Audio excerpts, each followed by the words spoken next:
Hommage aux scientifiques qui ont risqué ou sacrifié leur vie pour défendre leurs convictions et la valeur de leurs recherches.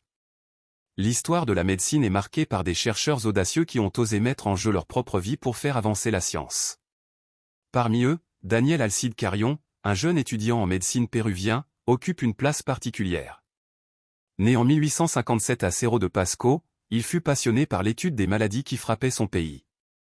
À l'époque, une mystérieuse affection connue sous le nom de verruga péruvienne, provoquant des lésions cutanées, était observée dans les Andes. Parallèlement, une fièvre mortelle appelée fièvre d'Oroya décimait les populations. Beaucoup de médecins pensaient que ces deux maladies étaient distinctes, mais Carion avait l'intuition qu'elles n'étaient que deux faces d'un même mal. Pour prouver son hypothèse, il prit une décision extrême, s'inoculer lui-même le sang d'un patient atteint de verruga péruvienne. Quelques jours plus tard, il développa des symptômes de la fièvre d'Oroya, confirmant tragiquement son intuition. Son état se dégrada rapidement, et malgré les soins de ses camarades, il succomba le 5 octobre 1885, à l'âge de seulement 28 ans. Par son sacrifice, Carion offrit à la médecine une démonstration irréfutable et devint un symbole du courage scientifique.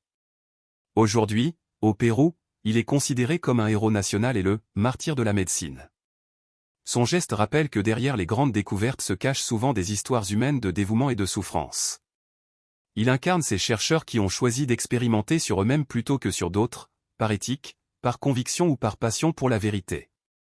Son nom reste gravé dans l'histoire de la médecine comme celui d'un homme qui donna sa vie pour le progrès scientifique et le bien de l'humanité.